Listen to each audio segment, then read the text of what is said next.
ഇപ്പോൾ എൻ്റെ കയ്യിലുള്ളത് 3 ലെൻസുകളുള്ള ഒരു സോളാർ 4G ക്യാമറയാണ്. ഇതിൻ്റെ പ്രത്യേകത എന്ന് വെച്ച് കഴിഞ്ഞാൽ കറണ്ട് ഇല്ലാത്ത സ്ഥലത്ത് നിങ്ങൾക്ക് ഇത് ഉപയോഗിക്കുന്നത്. ക്യാമറ വർക്ക് ചെയ്യാൻ ആവശ്യമായിട്ടുള്ള പവർ കിട്ടുന്നത് ഒരു സോളാർ പാനൽ വഴിയാണ്. കണ്ടോ, ഇതിൻ്റെ കൂടെ തന്നെ ഈ ഒരു സോളാർ പാനലും അത് ഫിറ്റ് ചെയ്യുന്നതിന് ആവശ്യമായിട്ടുള്ള ഒരു ഹോൾഡറും നമുക്ക് ലഭിക്കും. ഞാനിതൊരു പറമ്പിലാണ് ഫിറ്റ് ചെയ്യാൻ ഉദ്ദേശിക്കുന്നത്. അത് ഫിറ്റ് ചെയ്യാൻ ആവശ്യമായിട്ടുള്ള ഒരു കമ്പി നിങ്ങൾക്ക് എത്ര ഹൈറ്റ് ആണോ അത്രയും ഹൈറ്റിലുള്ള ഒരു കമ്പി ബിൽഡ് ചെയ്തുണ്ടാക്കിയിട്ടുണ്ട്. അതിൻ്റെ തൊട്ട് മുകളിലായിട്ട് ഞാൻ ഇത് നനയാതിരിക്കാൻ വേണ്ടിയിട്ട് ഒരു ഷീറ്റ് ഫിറ്റ് ചെയ്തിട്ടുണ്ട്. ഷീറ്റിന് മുകളിലായിട്ട് നമ്മൾ സോളാർ പാനൽ ഫിറ്റ് ചെയ്യാനുള്ള ഈ ഹോൾഡർ ആദ്യം സെൽഫ് സ്ക്രൂ അടിച്ച് ഫിറ്റ് ചെയ്യുകയാണ്. എന്നിട്ട് അതിൻ്റെ തൊട്ട് മുകളിലായിട്ടാണ് നമ്മൾ സോളാർ പാനൽ ഫിറ്റ് ചെയ്യുന്നത്. ഒരു സി ടൈപ്പ് കേബിളാണ് സോളാർ പാനലിൽ നിന്ന് വരുന്നത്. ഇത് മാക്സിമം 2 മീറ്ററാണ്. ഇത് വെച്ചിട്ടാണ് നമ്മൾ ക്യാമറയിലേക്ക് കണക്ട് ചെയ്യുന്നത്. ക്യാമറയിൽ ബാറ്ററിയാണ്. ഈ ബാറ്ററി റീചാർജ് ആകുന്നത് ഈ സോളാർ പാനൽ വഴിയാണ്.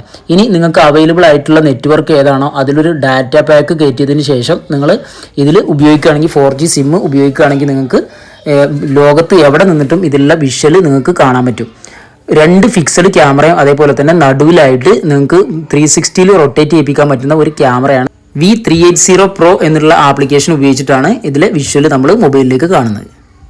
ഇത് ഞാൻ പർച്ചേസ് ചെയ്തിട്ടുള്ളത് ആമസോണിൽ നിന്നാണ്. നിങ്ങൾക്ക് ആവശ്യമുണ്ടെങ്കിൽ ആമസോണിൽ പോയിട്ട് ഈ ലിങ്കിൽ ക്ലിക്ക് ചെയ്തിട്ട് നിങ്ങൾക്ക് പ്രൊഡക്റ്റ് പർച്ചേസ് ചെയ്യാവുന്നതാണ്. പുതിയൊരു വീഡിയോയുമായി വീണ്ടും കാണുന്നവരെ ഗുഡ് ബൈ.